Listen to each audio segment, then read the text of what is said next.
ಮುಖ ನೋಡಿ ಮಣೆ ಹಾಕಿದ್ರೋ ಅನ್ನೋ ಮಾತಿದೆ. ಮುಖ ನೋಡಿದ್ರೆ ಆ ವ್ಯಕ್ತಿಯ ಅಂತಸ್ತು ಗೊತ್ತಾಗುತ್ತೋ ಇಲ್ವೋ ಗೊತ್ತಿಲ್ಲ. ಮುಖ ನೋಡಿಯೇ ಆ ವ್ಯಕ್ತಿಯ ಜಾತಕವನ್ನೇ ಹೇಳ್ತಾರೆ ಇಲ್ಲೊಬ್ರು. ಮುಖ ನೋಡಿ ಜಾತಕ ಹೇಳೋ ವಿಶ್ವದ 5 ವ್ಯಕ್ತಿಗಳಲ್ಲಿ ಝೇನ್ ಕಾಕ್ಸ್ ಕೂಡ ಒಬ್ರು. ಈ ಫೇಸ್ ಎಕ್ಸ್ಪರ್ಟ್ ಬಗ್ಗೆ ಒಂದು ವರದಿ ಇಲ್ಲಿದೆ. ಈಗಂತೂ ಟೋಪಿ ಹಾಕೋರೆ ಜಾಸ್ತಿ. ನಿಮ್ಮ ಮುಖದಲ್ಲಿ ಏನೋ ಕಂಟಕ ಕಾಣ್ತಿದೆ ಅಂತ ಹೇಳಿ ದುಡ್ಡು ಕೀಳೋರ ಸಂಖ್ಯೆ ಅಂತೂ ಕೇಳೋದೇ ಬೇಡ. ಹಾಗಂತ ಅವರು ಹೇಳಿರುವ ಮಾತೆಲ್ಲ ಸರಿಯಾಗುತ್ತೆ ಅನ್ನೋದಕ್ಕಿಂತ ಉಲ್ಟಾ ಹೊಡೆಯೋದೇ ಜಾಸ್ತಿ. ಆದ್ರೆ ಇಲ್ಲೊಬ್ರಿದ್ದಾರೆ, ಇವರು ಕೂಡ ಮುಖ ನೋಡಿ ಭವಿಷ್ಯ ಹೇಳ್ತಾರೆ. ಹಾಗಂತ ಇದು ಕೂಡ ಅಂಧತ್ವದ ಪರಮಾವಧಿ ಅಂತ ಹೇಳೋದಕ್ಕಾಗಲ್ಲ. ಯಾಕಂದರೆ ಇವರು ಹೇಳುವ ಭವಿಷ್ಯ ಸೈಂಟಿಫಿಕ್ ಆಗಿರುತ್ತೆ. ಭವಿಷ್ಯ ಹೇಳೋರು ಅಂದ ಕೂಡಲೇ ನೆನಪಾಗೋದು ಕೇಸರಿ ಬಟ್ಟೆ, ಹಣೆಗೆ ವಿಭೂತಿ, ರುದ್ರಾಕ್ಷಿ ಮಾಲೆ, ಗಡ್ಡ ಬಿಟ್ಟು ಕೂತಿರುವ ಒಬ್ಬ ವ್ಯಕ್ತಿ ಕಣ್ಮುಂದೆ ಬರ್ತಾರೆ. ಆದ್ರೆ ಇವರನ್ನ ನೋಡಿದ್ರೆ ಇವರೊಬ್ರು ಜ್ಯೋತಿಷಿ ಅಂತ ಹೇಳೋಕ್ಕಾಗೋಲ್ಲ. ಅಲ್ಲದೆ ಇವರನ್ನ ಜ್ಯೋತಿಷಿ ಅನ್ನೋದಕ್ಕಿಂತ ಫೇಸ್ ಎಕ್ಸ್ಪರ್ಟ್ ಅಂತ ಕರೀಬಹುದು. ಹೀಗೆ ಲವಲವಿಕೆಯಿಂದ ತುಂಬಾ ಸ್ಟೈಲಿಶ್ ಆಗಿ ಮಾತನಾಡ್ತಿರೋದು ಝೇನ್ ಕಾಕ್ಸ್ಟೋನ್ ಅಂತ.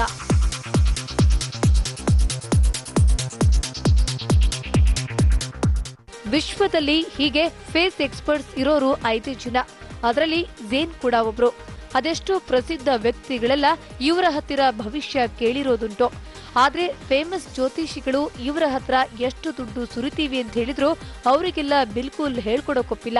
Face reading is a science which evolved many thousand years back.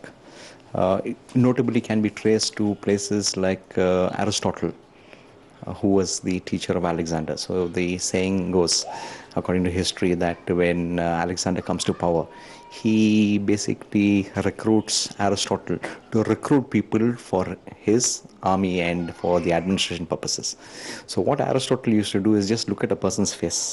And while looking at a person's face, he will read all the lines, etc. And he will tell you exactly that this person is fit for either the army or for administration or for finance.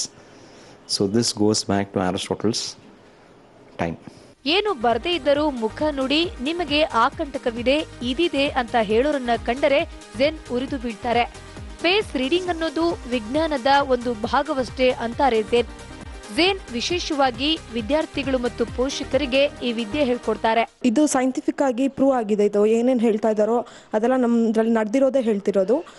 ನನ್ಗೆ ಇದುವರೆಗೂ ಏನು experience ಆಗಿದೆಯೋ ಅದನ್ನೇ ಅವ್ರು ಹೇಳಿರೋದು. But ಜ್ಯೋತಿಷಿಗಳು ಅದ್ಯಾವುದು ಹೇಳೋದೆಲ್ಲ ನಿಜ ಆಗಿರೋಲ್ಲ. ಅದು ಮಾಡಿ ಇದು ಮಾಡಿ ಅಂತ ಬರೀ ದುಡ್ಡು ಕೀಳೋದೆಲ್ಲ ಇರ್ತಾರೆ. ಇಲ್ಲೇನೋ ಆಗಲ್ಲ. ನೀವು ನಿಮ್ಮ ಇನ್ವೆಸ್ಟ್ಮೆಂಟ್ಗೆ ತಕ್ಕನಂಗೆ ಅವರು ಹೇಳ್ಕೊಡ್ತಾರೆ. ಅದೇನೇ ಹೇಳಿ, ಟೆಕ್ನಾಲಜಿ ಇಷ್ಟು ಮುಂದುವರೆದಿದ್ರು ಮೋಸ ಹೋಗೋರು ಹೋಗ್ತಲೇ ಇರ್ತಾರೆ. ಇನ್ನಾದರೂ ಇಂಥ ಮೂಢನಂಬಿಕೆಗಳನ್ನ ಬಿಟ್ಟು ಸೈಂಟಿಫಿಕ್ ಆಗಿ ಯೋಚನೆ ಮಾಡುವ ಮನಸ್ಥಿತಿ ಬೇಕಾಗಿದೆ.